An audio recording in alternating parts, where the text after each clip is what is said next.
Kata orang-orang tua di kampungku, jembatan merah itu bukan sekadar jembatan biasa. Katanya jembatan itu sudah mulai dibangun sejak lebih dari 20 tahun lalu, tapi entah kenapa, sampai sekarang nggak pernah selesai. Setiap kali pembangunan dilanjutkan, selalu saja ada kejadian aneh. Dari pekerja yang tiba-tiba jatuh ke sungai, sampai alat berat yang mendadak rusak tanpa alasan. Akhirnya, proyek itu berhenti total, dibiarkan begitu saja, terbengkalai di tengah kabut dan debu jalanan yang sepi.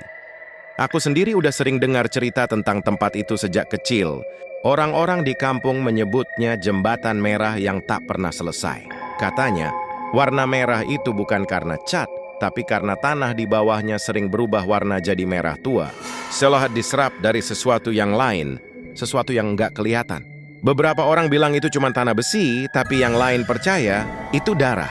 Setiap kali malam tiba, terutama malam Jumat, warga sekitar jarang banget berani lewat daerah itu. Apalagi kalau udah lewat jam 10 malam. Katanya suka ada suara aneh, langkah kaki, bisikan, sampai tangisan perempuan. Tapi buatku, semua itu cuma cerita untuk nakut-nakutin anak kecil. Aku pikir, mungkin aja orang-orang terlalu percaya hal mistis. Padahal bisa jadi cuma hembusan angin atau suara hewan malam. Sampai akhirnya malam itu datang. Malam yang bikin aku menyesal seumur hidup. Aku, Rian, dan Fikri punya channel YouTube kecil. Isinya konten horor kayak jelajah tempat angker, cerita misteri, atau eksperimen malam Jumat. Waktu itu, kami lagi kehabisan ide. Rian iseng nyeletuk, gimana kalau kita ke jembatan merah itu? Orang-orang bilang angker banget, bisa viral kalau kita dapat penampakan. Aku sama Fikri ketawa aja, tapi makin dipikir-pikir, ide itu lumayan gila. Dan menarik, akhirnya kami sepakat. Kami akan ke sana malam Jumat bawa kamera, tripod, dan senter. Rencana awalnya cuma rekam dari jauh, ambil footage, terus pulang.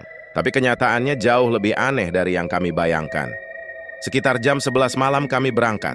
Jalan ke arah jembatan merah itu sepi banget. Cuman ada beberapa lampu jalan yang redup, nyala pun kayak kedip-kedip. Motor kami pelan banget, soalnya aspalnya udah mulai rusak. Dari jauh, aku bisa lihat jembatan itu berdiri, besar tapi sunyi. Kayak monster yang diam menatap kami. Begitu sampai, hawa di sekitarnya langsung beda. Anginnya dingin, tapi bukan dingin biasa. Dingin yang nyentuh kulit kayak menggigit. Udara berasa berat, kayak ada tekanan dari segala arah. Rian turun duluan, langsung nyalain kamera. Oke guys, katanya ke arah lensa. Sekarang kita udah sampai di lokasi yang katanya paling angker di kampung ini. Ini dia, jembatan merah yang tak pernah selesai. Suaranya agak gemetar, tapi kami semua berusaha santai.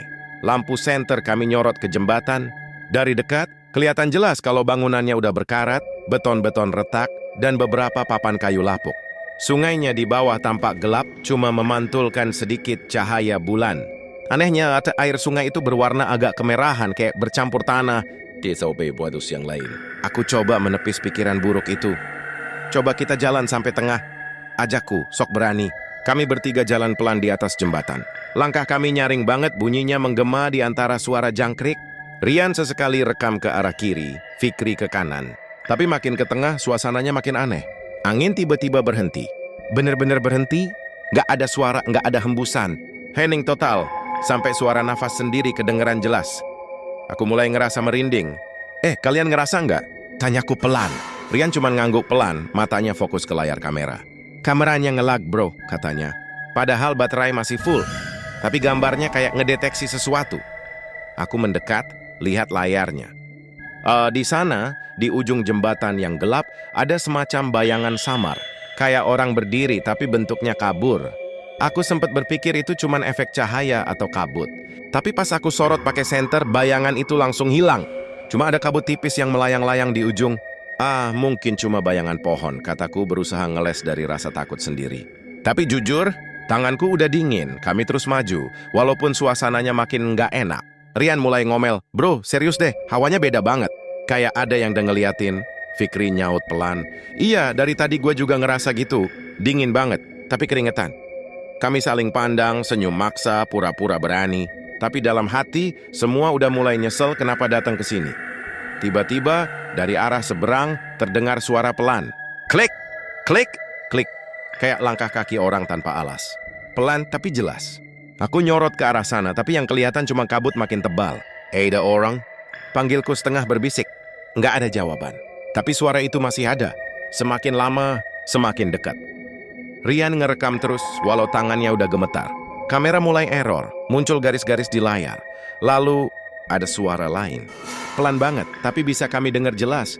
Suara seseorang menangis. Suara perempuan. Tangisannya serak, kayak lama nggak minum air. Dan suaranya datang dari arah sungai di bawah. Kami bertiga otomatis diem. Cuma suara itu yang kedengeran. Tangisan pelan, disusul dengan bisikan samar. Entah kenapa, aku bisa ngerasa kalau itu bukan manusia.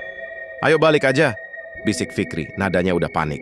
Tapi aku masih mencoba kuat. Sebentar, tinggal beberapa meter lagi ke ujung. Kita lihat aja apa di sana. Padahal jujur kakiku udah lemes. Setiap langkah berasa berat, kayak ada yang nahan dari bawah, kabut makin tebal. Jarak pandang nggak sampai 5 meter. Tiba-tiba di depan kami muncul sosok samar. Tingginya sekitar bauku, rambutnya panjang banget sampai ke lantai jembatan. Baju yang dia pakai warna merah tua, sobek-sobek di bagian bawah. Mukanya nggak kelihatan jelas karena rambutnya nutupin seluruh wajah. Kami bertiga langsung mundur beberapa langkah. Jantungku rasanya hampir copot. Jangan gerak, bisik Rian pelan. Tapi sebelum sempat kami berpikir apapun, sosok itu mulai bergerak. Pelan banget. Kakinya nggak bunyi sama sekali, tapi rambutnya sedikit melayang kayak ditiup angin yang cuma ada di sekelilingnya. Aku sempat nyorotkan senter ke arah wajahnya, dan waktu itu, aku nyesel banget.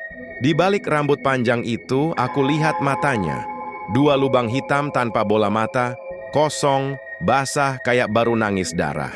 Aku refleks teriak kecil, lalu Rian langsung matiin kamera, ngajak lari. Kami lari ke arah motor secepat mungkin, tapi di tengah jalan aku sempat nengok ke belakang. Dan di sana, di tengah jembatan, perempuan itu masih berdiri, tapi sekarang dia senyum. Senyumnya bukan senyum manusia, lebar banget sampai hampir nyentuh telinga. Matanya kosong, tapi kayak ngikutin kami. Dan yang paling bikin bulu kuduk berdiri, di bawah kakinya ada genangan air berwarna merah yang pelan-pelan menetes ke sungai di bawah. Aku nggak tahu gimana kami bisa sampai ke rumah malam itu. Rasanya semua kayak mimpi buruk. Tapi satu hal yang aku ingat jelas, sebelum kami kabur, aku sempat dengar suara perempuan itu berbisik pelan, seolah tepat di telingaku. Jembatan ini belum selesai, dan sejak malam itu aku tahu. Semua cerita orang tua itu bukan cuma dongeng.